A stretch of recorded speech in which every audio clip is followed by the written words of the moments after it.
So, welcome to the show. Thanks for having me. How are you doing today? Good. How are you? Good, dude. It's funny. I was thinking about you. You're one of my oldest friends who I still keep in contact with, like from Episcopal. Yeah. Because when we rode in high school, you would drive me to practice before I could have a car. That was so much fun. Yeah, that was way back. I mean, that was probably, how many years ago is that? I mean, since I started driving, so like 10th grade. Yeah, because you started driving early and I started driving really late. 6 years ago? Yeah. But you started rowing in... I started rowing in 8th grade, but yeah, I rode the bus for a little bit and realized that was terrible. And then I moved up to the high school program and made friends with everyone. And I was like, I need to start getting a ride because I don't want to do this bus anymore. Yeah, that was the best. Oh, that was so much fun. So funny.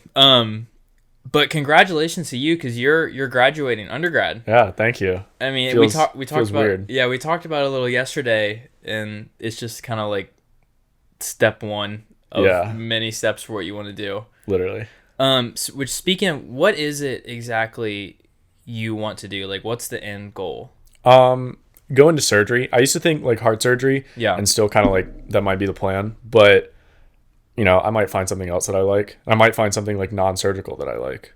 Oh, what made you switch? Because for a while I knew it was surgery. I just couldn't remember which type of surgery you wanted to do. I feel like I like it because I've been exposed to it, but I feel like there's a lot of stuff that I haven't been exposed to. So, you know, I kind of want to like keep my options open, but I'm still definitely like interested in surgery right now. Okay. And so arguably like surgery is probably, I mean, I'm not in the medical world obviously, and I don't know, but that's kind of the highest level of the medical profession, like surgery and like heart surgery, like brain, like that's very, very hard. What made you decide to want to go to that level? I really like how a lot of the stuff is like practical. Like I feel like in some other like fields of medicine, you learn like what medication does this and what medication does that. But in surgery, it's that, but it's also like, well, you have to use this knot to hold this together. Like, I don't know. It was a lot more like hands-on and a lot kind of like different knowledge that you have to have. Okay.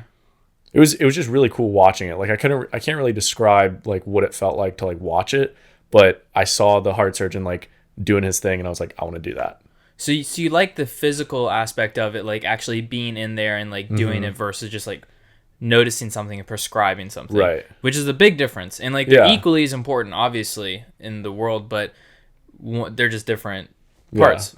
But you probably are good under pressure. Then, I mean, you have to be because that's a high stress job. Yeah, and I don't know, but they like I used to think that like I would never be able to handle that, but they ease you in. Like, you know, college is a little bit more stressful than high school, and then, you know, working in the hospital is a little bit more stressful than college, and you know, you work your way up, and then looking back, I'm like, you know, why was I ever stressed about stuff in high school? Like, yeah, it is. It's definitely funny to look back, and you'll have days where you're stressed out and you'll be like, oh my gosh, like how can I get through this? And you'll think about in high school, oh, I used to stress about going to crew practice, and like that was like a hour and a half to 2 hour event that it didn't change anything in my life. Like it was just something I did, and it was at the end of the day, it was for fun, and that at one point was like the most stressful thing, and now it's like, oh no, I need to get a job, I need to like I need to pay rent. Like it's very, very different.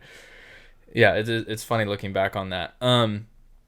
But was college, since you're graduating, I have like a year and a half left because I've transferred so many times. God knows when I'll finish. My parents are like, just get out eventually. But was it harder or easier than you expected? I was just talking to my parents about this. In terms of the level of difficulty of the material, harder. I mean, way harder. Like the step up from high school to college was unbelievable. I mean, I feel like I did pretty bad my freshman year because like I didn't know what it took. Really? But in terms of everything as a whole, like I had to do a lot less stuff that I didn't want to do. Like showing up to class doesn't matter. Yeah. You know, you just have to take the exam, you have to learn the material, whatever. And for those of you who don't know, Griffin just graduated from UF, which is a huge state school, but it's a very hard school. And Griffin's also very smart. Just so everyone knows like where you're coming from, he has like photographic memory, got like a 35 on the ACT, like The dude's smart, so that they need to know that before you. But yeah, keep going. But definitely the large state school aspect played into the like professors just don't care kind of thing. So it was nice because coming from like a private school, you know, you had to have your shirt tucked in if you're not wearing the right shoes. We went to a very small private school. Yeah, and you know the teachers knew you by name and knew like, oh, you've been late to class the past 3 days. Like, what's up? You know, in a class of, you know, however many hundreds of kids, the professor doesn't care. So that was kind of nice. That's a big shift too. Definitely. Because like some kids in high school, like especially once you go to like public school, they'll have class sizes that are huge and like grades that are thousands of people, like even like Ponte Vedra. Whereas like we had like 150, 170 tops. Like, and that I imagine would be like a big change. Yeah. And definitely like, you know, it was crazy how many kids were so good at so many things. Just like kind of like the small fish in a big pond kind of thing. Oh, okay. You know, it was like a huge like perspective change. Was it kind of like a culture shock almost? Yeah. I feel like Episcopal like prepared me well for like the difficulty. Like the academic side of it. Yeah. But just like, you know, I'm no longer 1 out of 20 in this class. I'm 1 out of 2,000. Right. So, yeah, that was, I went to Queens first, and that was a small school, so it wasn't very different, and I almost felt like I was still at Episcopal. And then I went to online at Santa Fe, which obviously like that was at my parents' house, so it wasn't like there was anyone there. But then UNF is kind of big, and it is weird to like walk around a bigger campus and versus just like so many years of just walking to class and being there in 2 minutes, and now having to just deal with a bunch of different stuff, and it is weird, but it's good. I think it's good. 100%. I feel like have that change. I got like this type of like survival skills, I guess. Yeah. Like to be able to like fend for myself and, you know, learn that like not everyone has my best interest in mind, you know, just kind of like focus on myself. Because I feel like, you know, at Episcopal, everyone was kind of there to help you in one way or another. And at UF, you're just, you know, an 8-digit student number. Well, totally. And that's something I probably haven't experienced as much as you have, because you and Josh once told me about like the college advising at UF and how it was just the worst thing ever. Like you really are just a number. Yeah. And it's like an assembly line, like one in, one out, like all day. If you don't figure your own stuff out, you get lost and you're screwed. And I feel like that is super valuable, and that's definitely something you can't get at like a small liberal arts school. You know, like there's pluses and minuses to both, and like it's just kind of, I think it also depends on your personality. I think you probably did very well because you are an independent person, and you kind of are just like, I need to get this done, like I'm gonna do it, and then you just have to like follow through with it. And it's probably the same for preparing for your Mcat and trying to get in medical school, which is what you're doing now. Yeah. How's that going? Stressful. Yeah. Sent a bunch of emails last night to professors, because that's like another kind of downside to the large state school. I'm having to get letters of rec from these professors. And they don't know you. Yeah, or they might have recognized my name on their grade sheet once, but I was, you know, one kid out of however many hundred in the class. So asking these professors, you know, you want to write a letter of rec for me, you know, they're not as inclined as someone from a smaller school would be. Oh, and it's also, there's no way it's going to be very personal. Right. I mean, they can fake it as much as they can, but I mean, still. A lot of times they say, you know, write your own letter. I'll just proof it, and that's it. Really? Yeah. That's a thing? Oh my gosh. Time. Wow. Yeah. Okay. Makes it easy on them. Yeah, and they don't care. It doesn't affect them at all. It's just their name. Like they're like, whatever. A lot of professors just look at your grade in the class and go, okay. Wow. So, are you happy with how you finished grades wise? Yeah, I mean, I wish I would have done better freshman year, but I just had no idea. You know, coming from Episcopal, I was like, oh, whatever. Like, you know, I had to study, but like not that much. Like, you know. In Episcopal, you're saying? Yeah. And then came to UF and was like, oh, I need to start studying like a week before the exam. And you like had to like that took some time to figure out. Yeah. You have to shift your whole studying habits. Yeah. And then also you're dealing, like when you first get there, it's kind of crazy because you're like, oh, I have all this freedom. Yeah. Like you're like, oh my gosh, I have all this time on my hand, and you're free finally. And the last thing you want to do is like sit down and study. Like, yeah. I mean, no one wants to do that. So I feel like that would be hard. I think everyone probably doesn't do their best freshman year. Yeah, definitely. Yeah. But so for the past 2 summers, you've worked in Mayo here, right? For summer after my freshman and then sophomore year. Okay, so what were you doing there?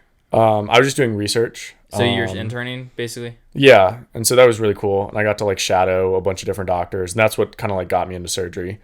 Okay. So that was really cool. I mean, the research was great, and like learning all about how to do research, what makes like good or bad research was cool. But like just shadowing the doctors was like the most valuable thing. Is that something that everyone usually does when they're trying to go to medical school, or is that something you just wanted to do? Yeah. Oh no, yeah, you need to have like shadowing. So you have to do it. Yeah, because they want you to have like a pretty like unfiltered view. A lot of kids, probably have watched an episode of Grey's Anatomy and think, oh, this is what it's like, but like it's nothing like that. How is it different? Because I've maybe seen like 1 or 2 episodes. Like give me a real life day in the life of a doctor. I feel like in like a lot of TV dramas, people are there to like backstab people, and like there's a lot of like tension and conflict. Like, I don't know, everyone in the hospital is working together. Right. Yeah, there's conflict and tension, but I don't know. I feel like it's like less prevalent. I don't know. It's just so like different. Like the only thing that's the same is like you're in a hospital and sometimes crazy things happen. Okay, well, like, all right, now let's get to that. What's the give like, me some crazy story. Let's hear this. Medically or socially, because I feel like I've seen a lot of medical things that like, I mean, I've seen people with like crazy like blood pH, and you're like, how are they still alive? So what does that mean? Like the acidity of their blood. So they're not breathing a lot, and so when you stop breathing, your blood gets more acidic. And they came back with a lab value of this person's blood pH, and it was super acidic, and then like they're still alive, and I was like, wow. But the social things are definitely the craziest. I mean, I saw a dude rip a hand sanitizer dispenser off the wall, break it on the ground, rip open the hand sanitizer bag, and start trying to drink it just to like get alcohol. What? Yeah.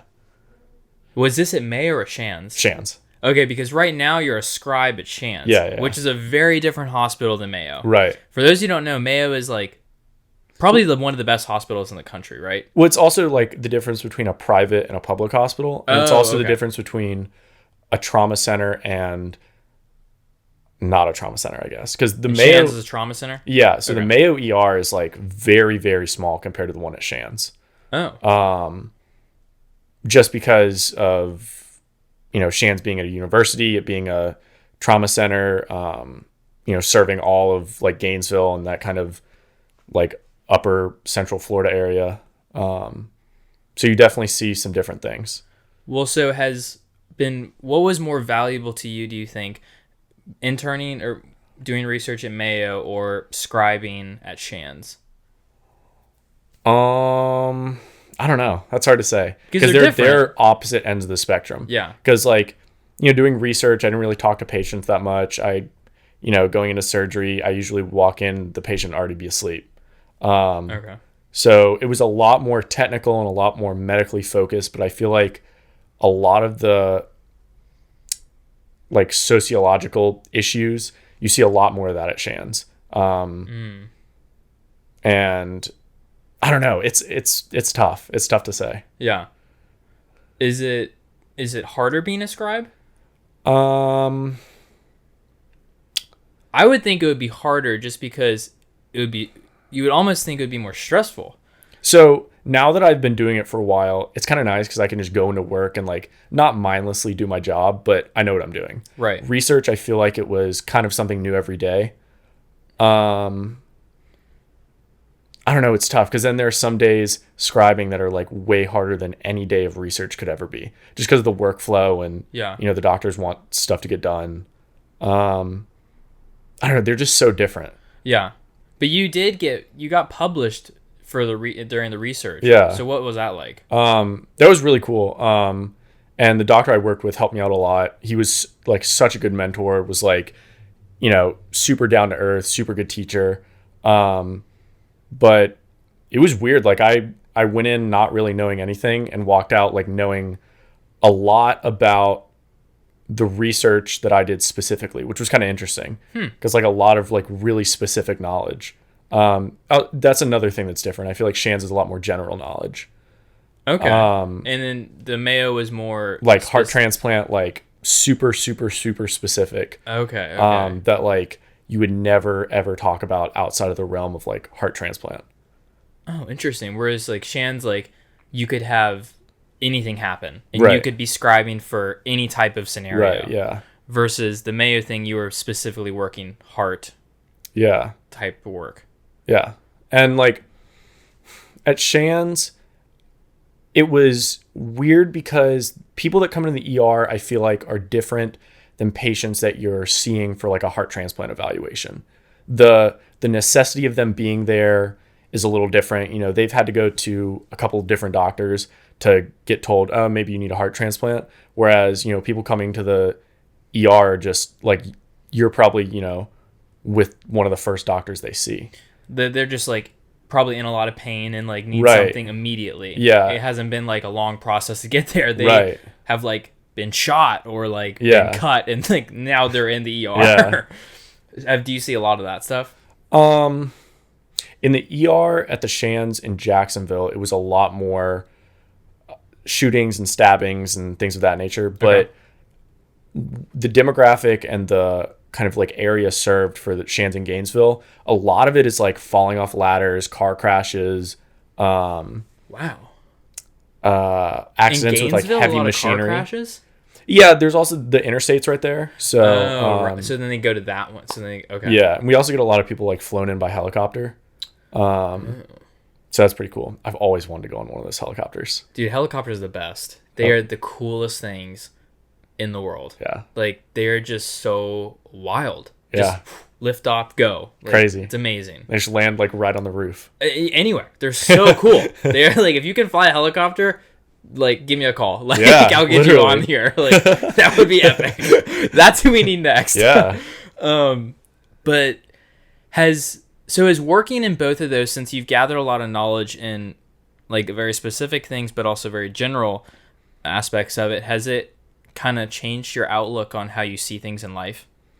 Like, do you, let's say like you have like a chest pain, does your brain now automatically go, oh, it could be bop, bop, bop, bop, bop? Oh, One of definitely. these, like, is that annoying sometimes or is it helpful? Both. Because like, you know, I was like sitting at my desk a couple weeks ago and my neck hurt. And it's probably from just like looking down at my computer for so long. But my neck hurt and I was like, oh, I have meningitis. I'm literally going to die. Like, that's it. This is it. You're the human definition of WebMD.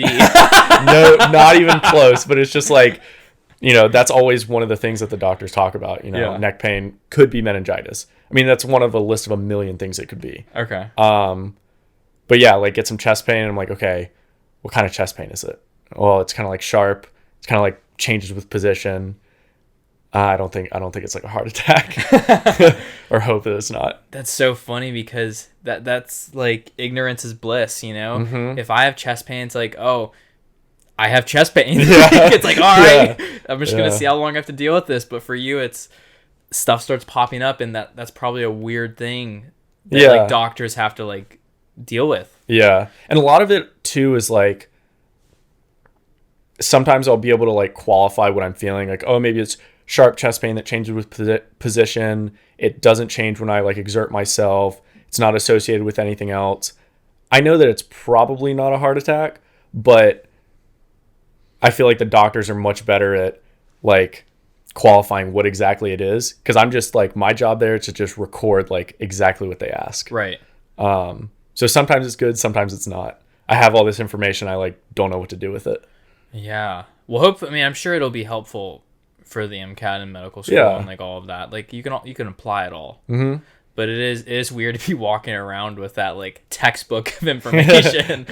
Like your friend's like, oh, my arm hurts. It's like, oh, really? Yeah. Tell me about the pain. Yeah, I have people ask me for medical stuff, and I'm like, listen, I don't even have a college degree yet, so Yeah. like, take this with a grain of salt. But you know, Isn't that funny how when you tell someone like a certain thing about you or something you do, you all of a sudden that's the type of person you are? oh yeah, You know what I mean? So like I tell people I do photography. Like I tell people I'm a photographer Yeah. because like Now you're like the photo guy. Now I'm the photo guy.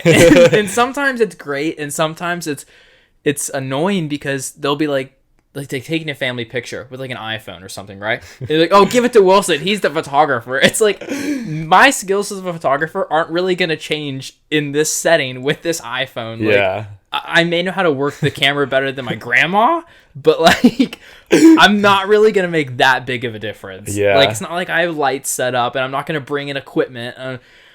I don't know. It's just, it is a weird thing. Like, you just become nailed as that person. Yeah. Like, I think in high school, I was, like, we were all probably, like, the rowers. Yeah. You know, like, that's what we were, like, known for. That was our sport. That's what we were. So someone goes to the gym and, like, uses the rowing machine once, and they're like, oh, so, like, you know, have all these questions about it. They're like, oh, so it's all arms, right? Yeah. I'm like, nope, it's not. I get that question so your arms must be, like, like, they're really not. They're not that big. Yeah. Like, but I know it's just one of those things. Do your parents ask you a lot of medical questions now? Yeah, but I feel like I've told them enough times that they now know that, like, they'll ask me and, like, maybe kind of get my opinion, but also know that, like, I kind of don't know what I'm talking about. Yeah. I know my mom's asked you a lot of medical questions, I think. Yeah. She just asks a lot of questions. Yeah. So. She loves you. But the photo guy. Dude, that's who I am now. Yeah. And now I don't think it's a very feasible, like, business for me. Mm-hmm. Would you still do it, like, on the side, like, as a hobby, or?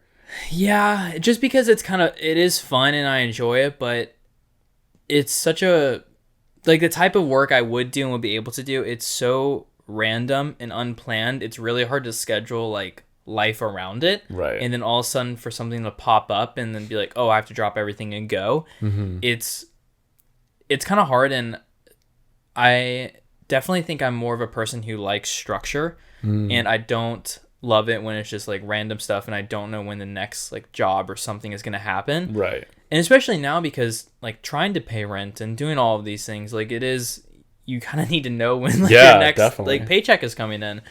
And that's been, like, a weird shift that's happened with me, like, while in school, because when I first started college, I was pretty done with photography. I was like, oh, I'm just going to go to Queens. I'm going to focus on this triathlon thing, get, like, a business degree or whatever, graduate, move on. Mm-hmm. And it's like, nope, don't want to do this triathlon thing anymore. I'm going to come back, do photos more. Did that more. And then I was like, maybe I'll switch to UNF. And then it's all over the place. You just got to, like, figure it out. And it's horrible. It's so annoying.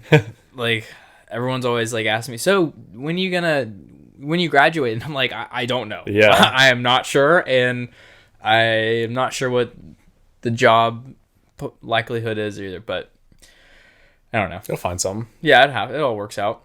But so I was really curious about, I don't talk about COVID that much because I feel like there's enough talk about it. Beaten to death. It's been beaten to death, but I think you were in a unique position in working in a hospital during the whole time of it. Mm-hmm. Like, from the beginning, I don't think, did you stop working? No. So you were there the whole time. Like, how do you think Shands in particular as a hospital handled it on an individual level? I mean, everyone had the same issues. It was really eerie because, you know, obviously it started out west and kind of moved east. Yeah. And hospitals out west were describing, like, a tsunami effect where, like, people would stop coming in and then all of a sudden it's like a wave of people. And, like, the same thing happened at Shands. Like, you know, it was empty. Like, we maybe saw, like, a handful of patients in one day, and that's, like, unheard of. And then, you know, however many weeks later, hundreds and hundreds and hundreds of people just, like, coming in. Wow. But I mean, I think Shands did a good job. Everyone, you know, it's tough everywhere. Right. No one had any idea what they were dealing with initially, and now, you know, we kind of have a better idea of how to deal with it on, like, a personal and, like, a public health basis. Yeah, it is. It's crazy how it all changed. Like, it's only been, I mean, it was a year, like, it's over a year now, but yeah, I feel like especially in Florida, it's become so much more, like, chill. Yeah. Like, if you look in Jacksonville, like, I mean, the bars are open, restaurants are open. Like, you would not think COVID was here. Yeah. Which is weird. Yeah. Because then, like, you go somewhere like a hospital and, like, obviously, like, it's definitely, like, a lot less in the hospital now. Really? I mean, I don't know the exact number. I think Shands might have like a single digit number of COVID patients. Oh, wow. I'm not super sure, but it's definitely like significantly less. That's great. Yeah. So yeah, it's weird how much it's like changed. Right. Do you think like what's a thing that you think they could have done better with it? I have no idea, honestly. I mean, I think every day they changed what they were doing because we were learning more. Every day we'd get some update about, okay, so, you're supposed to do this with COVID patients, but now do something a little different. Like what would change? Like what would they shift? Like, they started saying, well, maybe people coming in with fever, they could have COVID. And then they'd say, well, no, move all the people with like fever, cough, and like body aches to this side of the ER and everyone else to the other side. And then we started getting, when COVID tests became available, who do you test? Now they're testing like everyone. And, who do you put on oxygen? Who do you intubate? Like, so I don't know. I think it's tough to say what they could or couldn't have done better because, so much information was unavailable or not super great or, it was a weird time. Yeah, it really was. It was strange because like, especially like here, like the beaches were closed. Yeah. And that was interesting to like have something like that like shut off. Could you even like walk down there or? No, they would have cops like on wow. cars on the beach, and like there would be like times when some people would like just like run out to the water because I think once they were in the water, they're like, we're free. International water. Yeah, it's like they were like escaping from Cuba or something. Yeah. But it was so funny. But then I don't know why all of a sudden they were just like, all right, we're opening it back up, and everyone was happy. Yeah. I don't think closing it made a big difference, to be honest. Like the beaches or everything the beaches. in general. Yeah. Because the problem was also when they closed it, everyone like all of a sudden didn't want it to go. So when they opened it, more people than usual were there. So there was actually like less spacing because like everyone's like, oh, we didn't have it, but now we do. So now we got to go. Yeah. And I feel like that, I'm wondering if that, so like obviously like the economy, like COVID messed up the economy, right? Right. And people didn't have a lot of access to stuff, but I'm wondering if when everything really is fully open back up again, there's going to be such a like flux of people coming back. It'll like hopefully boost it definitely up. I feel like stuff in Florida, I mean, like even with the UFC fight the other night, they came to Florida because like it's open. Dude, I wish I knew it was here. I was so bummed. Like I literally was like, I saw crazy. That and I was like, wait, what? Like they said they set like an arena record for number of people. Really? Yeah. Do they usually have like fights in Jacksonville?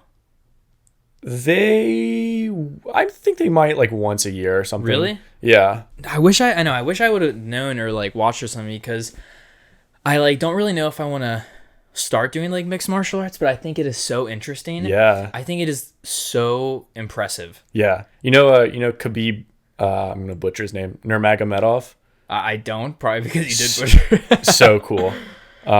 He's the one who like beat Conor McGregor, then hopped out of the ring and like beat up some of Conor McGregor's friends or whatever. Oh, I think I know. And they interviewed him. And he was like, I don't care about the money. Like he talked bad about like me and my country and my family. Like, oh man, it's more than the money. And I was like, wow, like that's so cool. Well, and it's also crazy because so the last person I had on here, he's big into it and he's a really talented athlete. He was talking about how there's this mentality of UFC fighters and people who do MMA that they're like these crazy madmen, but they actually have to have like a lot of self-control and restraint, and they have to be really smart with how they perform that because it's not just like wildly hitting people. Like you have to have like a textbook of knowledge of moves and ways to get out of things and ways to, and it's really interesting that they're able to do that. And you have to be a pretty well-rounded athlete, I'd say, to be able to handle that type of... I feel like it's a huge like mental game. Like you have to be so level-headed. Yeah. But the people who go out there like swinging like just get like knocked out. Well, so I was rowing today and I was thinking about...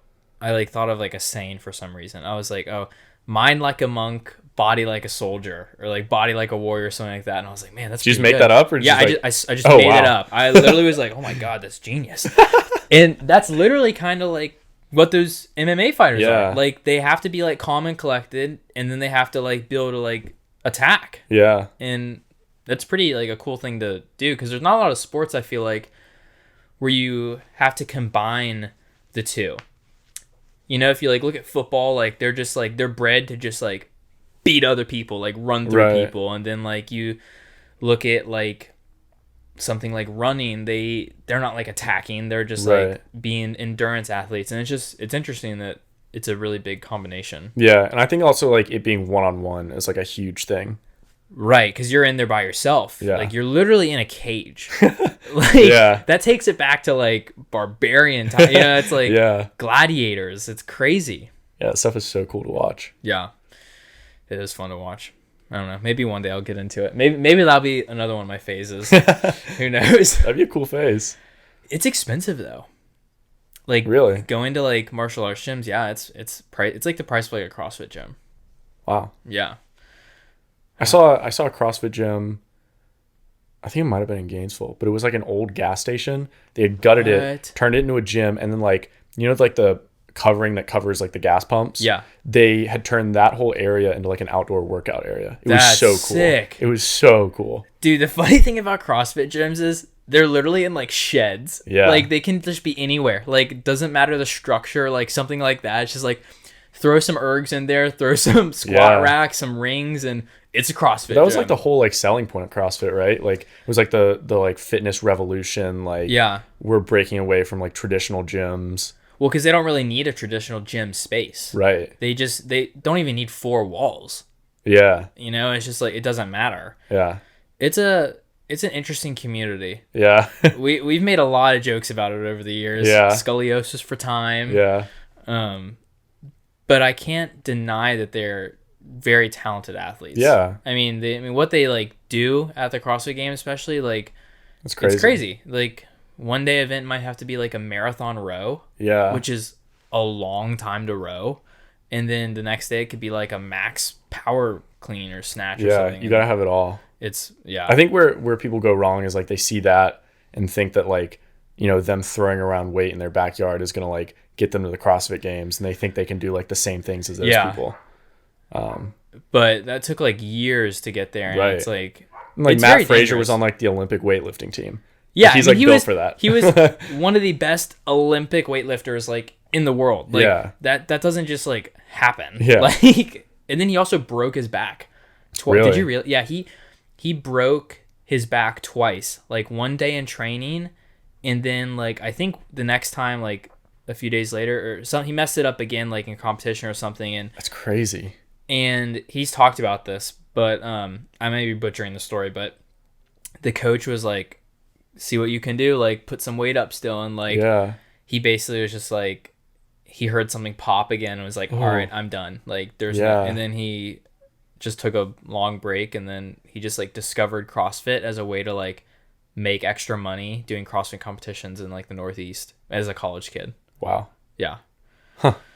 Crazy athlete. Make extra money. You're just so good at it. You're like, oh, whatever. Yeah, I was just like, what? That's so like just like it's just so funny. And I think he didn't even do CrossFit workouts. He just would do like Olympic lifting in a CrossFit gym, and then like one of the owner of the gym or whatever told him, hey, you should come do a competition. Right. Like I'll pay for your entry fee, and like if you win, like just like pay me back whatever it is. So would he like, was his strategy just like be good enough on the weightlifting to make up for like not doing a lot of like aerobic I think in training? the beginning, and then obviously it had to shift because I mean you have to Right. shift over, but I'm pretty sure his whole training strategy is to not even do CrossFit workouts per se. It should just to do workouts that enhance the CrossFit movements. So he's probably able to put like more volume down because it's not as like impactful. So he crazy. doesn't even like really do CrossFit workouts, but he's the best CrossFitter in the world. Yeah. So it's like it's like a funny thing. That stuff is wild. Yeah. Yeah. I mean, I love watching it. watching it's crazy. Doing it is like, Yeah. I did it for a little bit. I mean, you know, at that gym, and we would be doing, it'd be like snatch day or whatever, and they'd Yeah. be like, all right, throw some weight up there, and I'd be like, I'm good. Yeah, my spine could not handle this. I'm not ready for this. And he's like, oh, you'll be fine. You'll be fine. I'm like, I really don't think I will. Yeah. But yeah, it's crazy. So you're working on the Mcat now. Yeah. So what's the timeline for that? 4 days away. 4 days away. Okay, so then if you don't do well in this one, how long do you have to wait to take it again? So you can only schedule one at a time, which is like, whatever, not ideal. But I think, to my understanding, as soon as I walk out of that one, I can schedule another. So I'm going to try to schedule another, pretty soon, just in case. If I get my score back and I like it, I'll just cancel it. It's like $200. I'd rather just spend the $200 as like a security deposit for the MCAT. And then I'll apply, whenever applications open this cycle coming in late May or June. And this will be for the fall of next year? No, it'll be for... So primary applications, and then you do like secondary applications going into the fall of 2021. And then I would be starting summer/fall of 2022.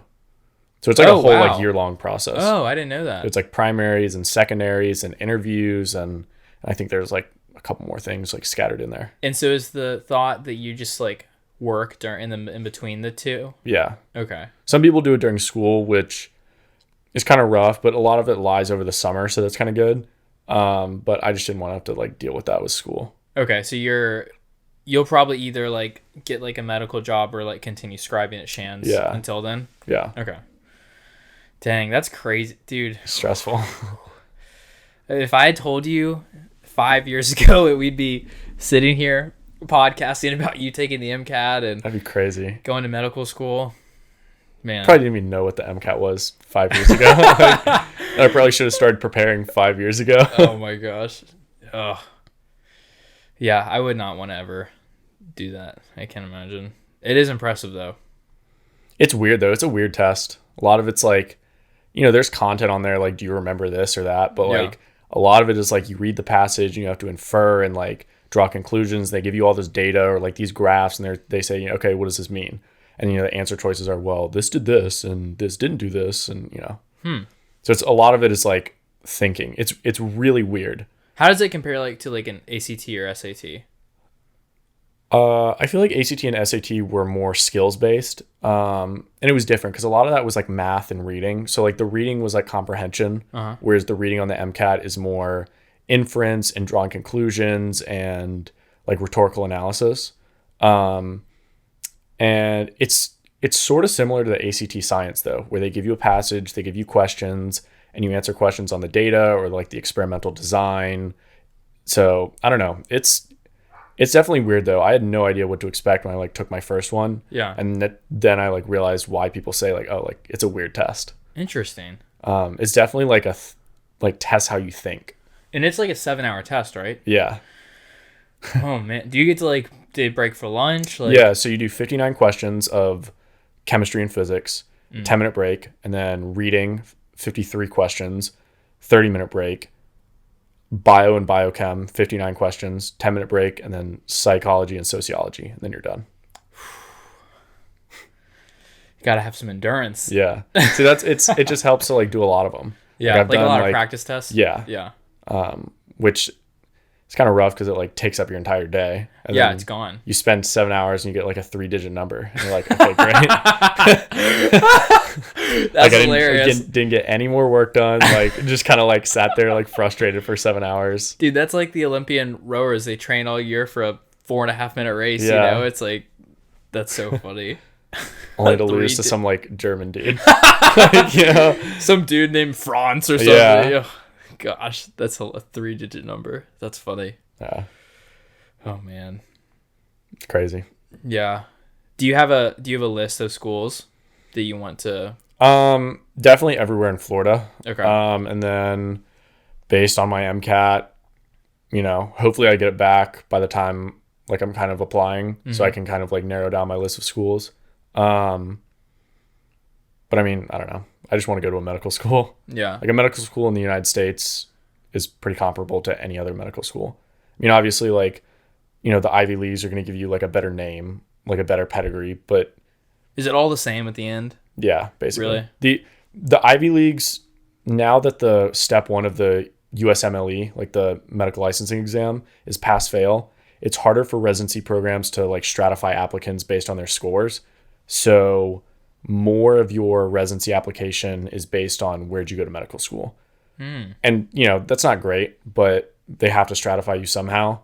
So an Ivy League medical school is going to carry a name that might get you a little further than, a state medical school. Even though you might be getting the same education, it unfortunately doesn't work out like that sometimes. Yeah, there's just like an undergrad, like gets you in the door Exactly. more. Like guy from Harvard versus a guy from Tampa, like I don't know, like is there a school in Tampa? Yeah. Tampa? South Florida, USF, something like that. Yeah, I don't know, but yeah. Dang. Well, I wish you the best of luck, man. Thank you. Are we gonna work out now? Yeah. You want to? Yeah, I try to avoid erging for as long as possible, but it'll be easy. We're gonna do some boxing. Okay. And then a little bit of rowing, and maybe get some Chipotle. Sounds good. All right. Well, thank you for coming, man. Thanks for having me. Yeah, this was fun. Yeah.